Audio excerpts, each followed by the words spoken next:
அல்மா herbal அப்படிங்கிற YouTube சேனலை போய் சப்ஸ்கிரைப் பண்ணி வச்சுக்கோங்க. வணக்கம். அல்மா சித்த மருத்துவமனை நிறுவனர் அல்மா வேலாயுதம் ஐயா அவர்களை சந்திப்போம். வணக்கம் ஐயா. வணக்கம் ஐயா. சில பேருக்கு 20 வயதிலேயே முடி நரை அப்படிங்கிறது ஆரம்பிச்சது, அது இளநரை அப்படின்னு சொல்லிடலாம். சில பேருக்கு 40 வயதுகளில் இந்த இளநரை அப்படி மன்னிக்கும் 40 வயதுல நரை அப்படிங்கிறது ஆரம்பிச்சிருது. இதுக்கு காரணம் என்னங்க? 40 வயசுல நரைக்கிறதெல்லாம் ஒன்றும் பண்ண முடியாதுங்க. அது டை அடிக்கிறோம், அடிச்சு கூட்டா நம்ம ஒன்றும் செய்ய முடியாது. டை அடிச்சா என்ன தெரியுமா? புத்துநோய் வருதுங்கிறான். தலையில் டை அடித்தா புத்துநோய் வருதான், ஸ்கின் டிசீஸ், ஸ்கின் கேன்சர் வருதுன்னு சொல்லியிருக்காங்க. ஆராய்ச்சியெல்லாம் சொல்லியிருக்காங்க, புரியுதுங்களா? அதுக்கப்புறம் தலைவலி வர ஆரம்பிச்சு. நிறைய பேர் மருதாணி அரைச்சி தீவிரம். மருதாணி குளிர்ச்சியா? புரிஞ்சுக்க தயவு செய்து. மருதாணியை தேய்க்க சளி பிடிக்க ஆரம்பிச்சிடும், மண்டெல்லாம் காய்ச்சல் எடுக்க ஆரம்பிச்சிடும், புரியுதுங்களா? முகலாம் வீங்க ஆரம்பிச்சிடும்.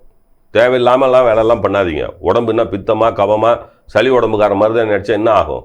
போகிற போக்கில் எவனோ ஒன்று சொல்லிட்டு போயிடறான், அதை போட்டு நீங்கள் செஞ்சுக்கிட்டு இருக்கீங்க. நரைச்சா என்ன? நரைச்சிட்டு போகுது, உங்களுக்கு என்ன வந்துச்சு? வயசானால் நரைக்க தான் செய்யும். இளநரை என்பது சத்து குறைபாட்டால் வருகிறது. இந்த சின்ன பசங்களாம் இப்போ என்ன பண்ணுதுங்க? குறுக்கரு, லேஸு, பர்கரு, பிஸா, தந்தூரி, புந்தூரி இதெல்லாம் சாப்பிட்டுட்டு இருக்குதுங்க. அதெல்லாம் சாப்பிட்டா இளநரை சின்ன வயசுலேயே நரைச்சி போயிடும். இருந்தாலும் இளநரை வருபவர்களுக்கு எளிமையான ஒரு வீட்டு வைத்தியம் ஒன்றுமே இல்லைங்க. நம்ம தேங்காய் மூடி இருக்குல்ல, தேங்காய் சிரட்டை, கொட்டாங்குச்சி.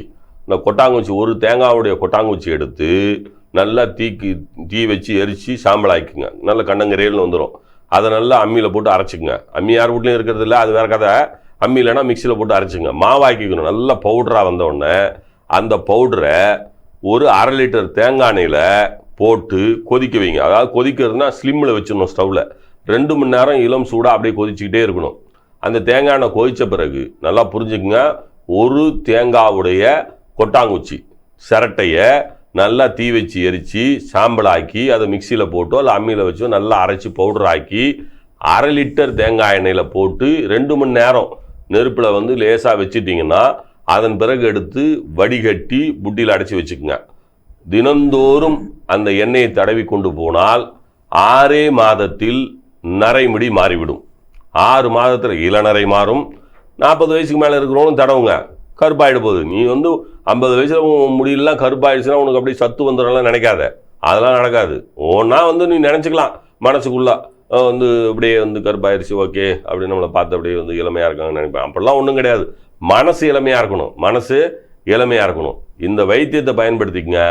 இது இள வயதிலேயே இளநரை கண்டு திருமணமாகாமல் இருக்கக்கூடிய இளம்பெண்களுக்கும் இளைஞர்களுக்கும் ஒரு வரப்பிரசாதம். அருமையான வைத்திய முறை, பயன்படுத்திக் கொள்ளுங்கள்.